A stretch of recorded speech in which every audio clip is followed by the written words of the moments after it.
I'm going to focus on this passage. Matthew 5:48. Therefore, you are to be perfect, as your heavenly Father is perfect. So that's not my words. That's Yeshua's words. That's the Son. He's telling you to be perfect, like his Father is perfect. That seems like high standards here. But let's see what he means by that, right? So, all right, so some context. I'm all about reading the Bible in context. This is the Sermon on the Mount. So, as Scotty said, there's 3 chapters in the Sermon on the Mount, Matthew 5, 6, and 7. This is right before that. So, Beatitudes, right? There's the Beatitudes, there's the blessings. He's talking to his disciples. Blessed are the merciful, blessed are the meek. Then he tells them that they are salt and light, and that they need to be salt to everyone and light to the nations. Then he goes into, do not think I came to abolish the law of the prophets. I did not come to abolish, but to fulfill.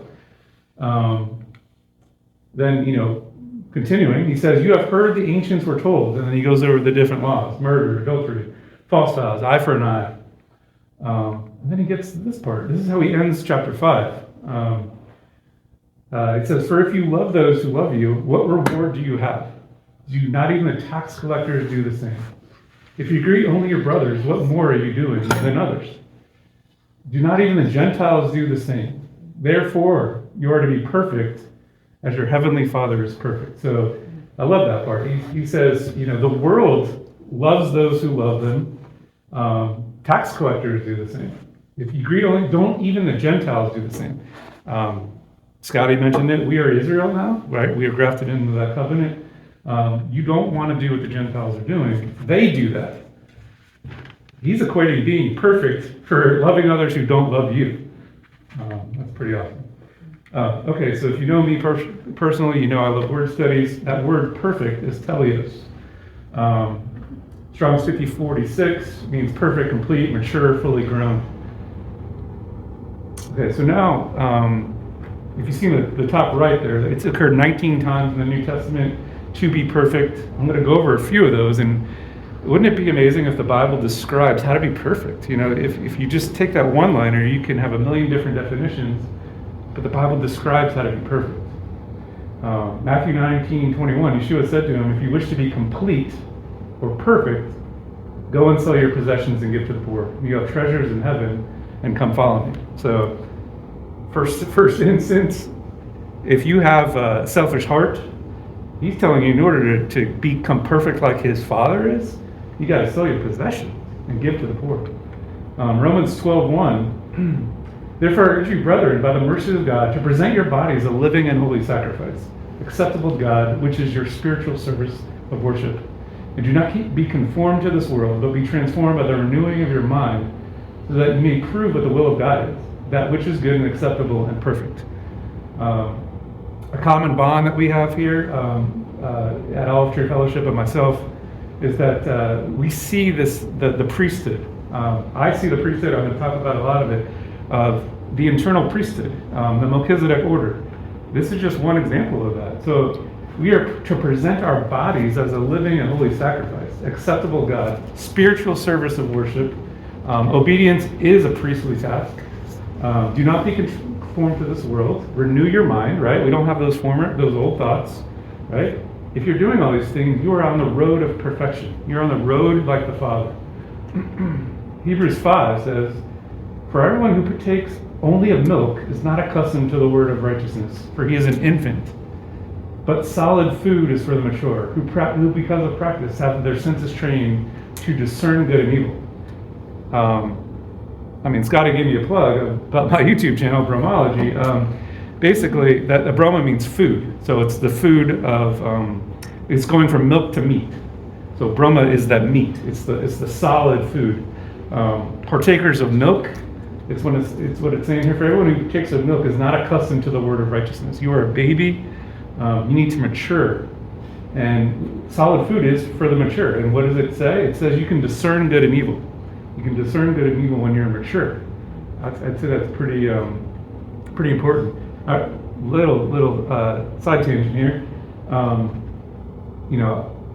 Wisdom and understanding, they're always together. That understanding, I looked into the Greek word and then the Hebrew, it means to discern. So There's, one of the gifts of the Spirit is discernment. That's actually understanding in Hebrew too. So I thought that was cool.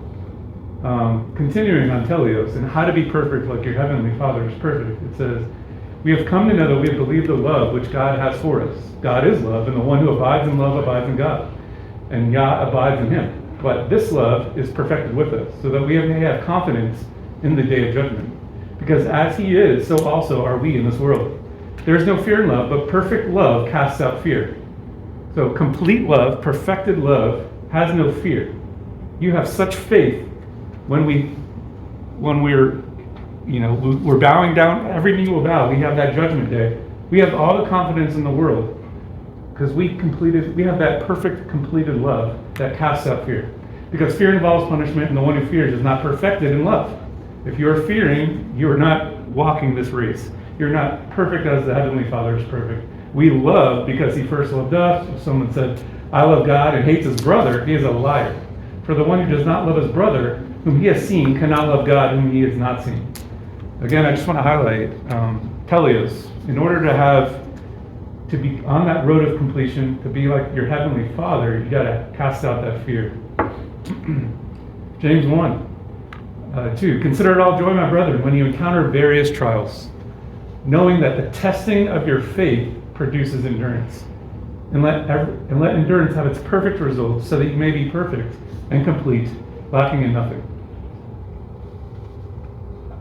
I mean, I should just leave it like it is because it's just amazing, but in order to be complete and on the road of completion, you need to test your faith.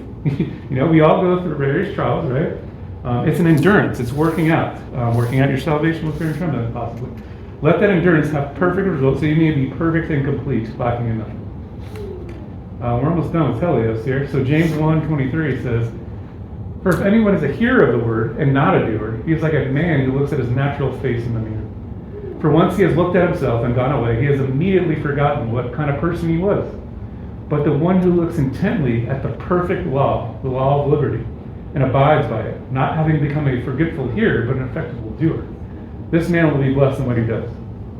So teleos is used right there. It's describing the Father's law as perfect. He's perfect, as Matthew 5 said, and James is saying his law is perfect, which we already know. James 3, let not many of you become teachers, my brethren, knowing that as such will encourage stricter judgment.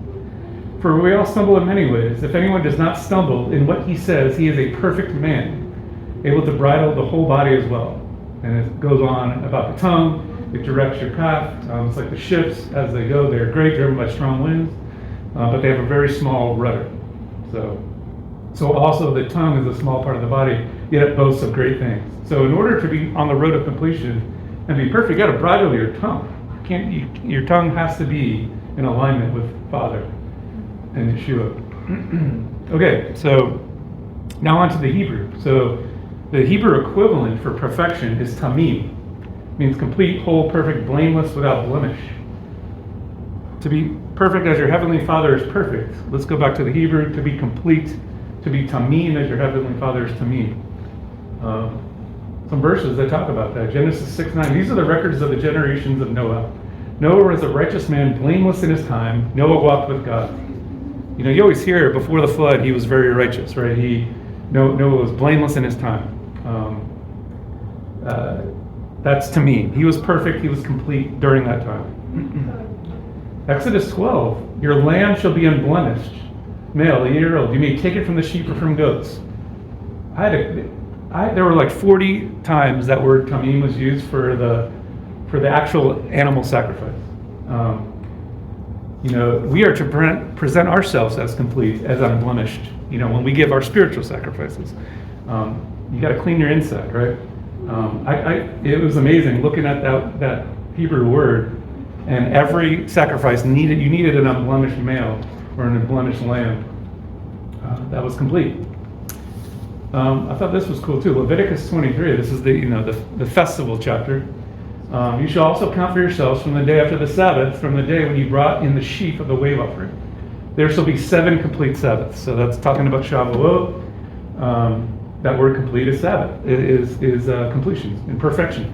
So you count 7 complete, perfect Sabbaths before YHWH. I thought that was pretty cool. Deuteronomy 32:3, we're almost done here. For I proclaim the name of the Lord, ascribe greatness to our God, the rock. His work is perfect. For all his ways are just, a God of faithfulness and without injustice. Righteous and upright is he. We know who the rock is. We know he is faithful. We know his work is perfect. He's Tamim. He was even Tamim in Deuteronomy. Joshua, Scotty talked a lot about Joshua. Look at that verse. So the sun stood still and the moon stopped until the nation avenged themselves of their enemies. Is it not written in the book of Jasher?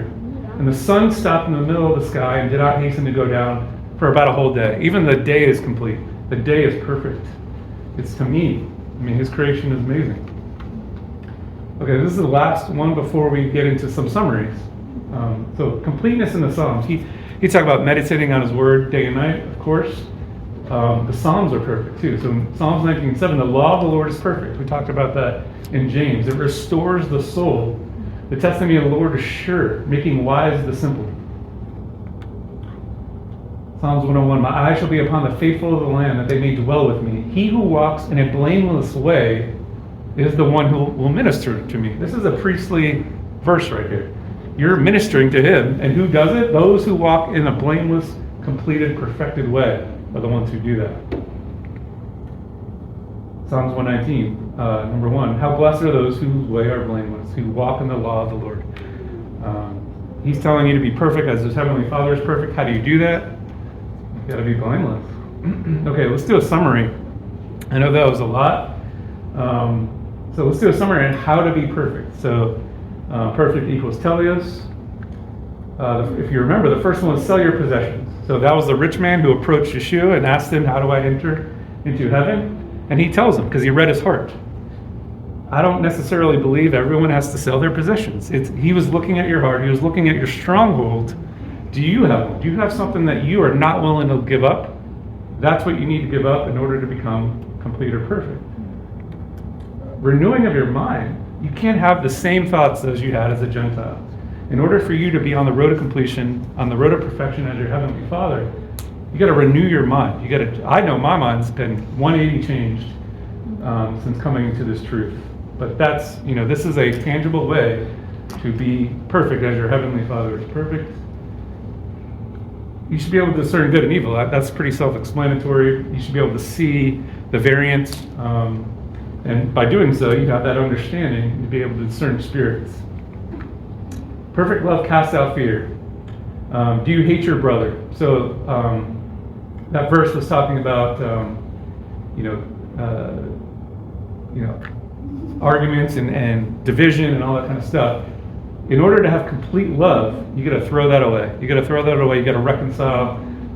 There's no fear on the road of completion. The testing of your faith through trials.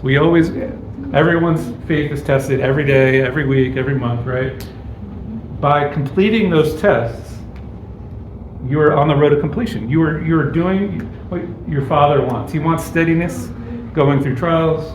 That's what teleos is. That's what those lambs, they're unblemished going through trials.